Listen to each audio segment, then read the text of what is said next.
मुझे लगता है कि इस स्टेटमेंट ऐसा है कि इसमें सिर्फ हंसी आने के अतिरिक्त और कुछ नहीं है। भारतीय जनता पार्टी अपनी स्थापना के काल से, जब जनसंघ बना तब से लेकर के आज तक एक लक्ष्य को लेकर के और एक मार्ग पर चलने वाला दल है, और दुनिया का एकमात्र ऐसा राजनीतिक दल है जो विचार के आधार पर काम करते हुए आज लगातार विकास जो है उद्विकास करते हुए आज इस मुकाम पर पहुंचा है।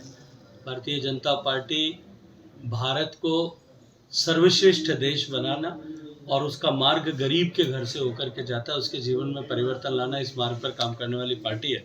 अब गरीब का भला करने वाले लोग, भारतीय जनता पार्टी की नरेंद्र मोदी जी की सरकार ने करोड़ों गरीबों के जीवन में परिवर्तन लाने में सफलता प्राप्त की है।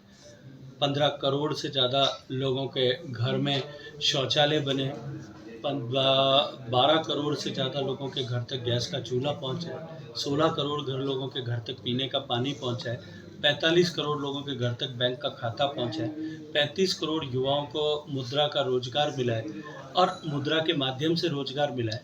अब गरीब का भला करने वाला यदि कोबरा अगर किसी को नज़र आता है तो मैं मान लूँगा कि हम कोबरा हैं। खड़गे जी कह रहे हैं कि भाजपा के नेता डरा के वोट मांग रहे हैं, वो किस तरह से क्या देखें? किसको डरा है? खड़गे साहब से ये पूछना चाहिए कि किसको डरा है। ये डराने की राजनीति, धमकाने की राजनीति, ये सब राजनीति कांग्रेस की, जो जैसा करता है वैसे ही उसको सर्वत्र दिखाई देता है। इस वक्त राजस्थान विधानसभा उपचुनाव के जो परिणाम है वो ये बताएंगे कि भाजपा की जो लगभग 1 साल की जो सरकार है उसके कार्यों से जनता संतुष्ट हुई है या नहीं? अगर इसी को हम परिणाम की धुरी मानेंगे तो आप मान लीजिएगा, और मैं विश्वास के साथ में आज आपके सामने खड़े होकर के कह रहा हूँ कि भारतीय जनता पार्टी एक से अनेक होने वाली है। इन 7 जगह जहाँ चुनाव हुए थे, भारतीय जनता पार्टी की एक सीट थी सलूम्बर, 4 कांग्रेस पार्टी की थी, एक बीएपी और एक राष्ट्रीय लोकतांत्रिक पार्टी की। भारतीय जनता पार्टी अगर एक से ज़्यादा सीट लाती है तो आप सर्टिफिकेट उसको मानोगे। आप मान लीजिएगा कि प्रचंड बहुमत के साथ में हम जो है 400-500% की ग्रोथ कर देते हैं। तो अपने आप में आपके कहने के अनुरूप सर्टिफिकेट भारतीय जनता पार्टी की इस डबल इंजन की सरकार को, माननीय भजन लाल जी की सरकार को सर्टिफिकेट राजस्थान की जनता ने दे दिया है। चुनाव में ये तय हो गया। कितनी सीटें सर आई? मैंने आपको कहा एक से अनेक होने वाले हैं। टोंक में जिस तरह की घटना हुई, जनप्रतिनिधि ने अधिकारी को चांटा मार दिया, कांग्रेस कह रही है कि इस पूरे घटनाक्रम के लिए सरकार जिम्मेदार है। आप किस रूप में देखते हो और जनप्रतिनिधि का इस तरह का रवैया?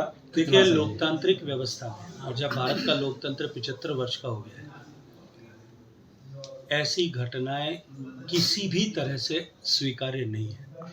ये नितांत रूप से अस्वीकार्य भी है, निंदनीय भी है, और सबको मिलकर के इसकी निंदा करनी चाहिए। मैंने तो पहले दिन कहा था कि कानून सम्मत कठोरतम कार्रवाई ऐसी घटनाओं के विरुद्ध होनी चाहिए। कार्यपालिका और लोकतांत्रिक व्यवस्था से चुने हुए प्रतिनिधि, हम सब एक ही गाड़ी के पहिए के रूप में हम सब मिलकर के काम करेंगे, तभी जा कर के काम हो सकता है। हमारे विचारिक मतभेद हो सकते हैं, हमारे कार्य प्रकृति को लेकर के मतभेद हो सकते हैं, लेकिन इस तरह की कार्रवाई किसी भी तरह से लोकतांत्रिक व्यवस्था में स्वीकार नहीं की जा सकती।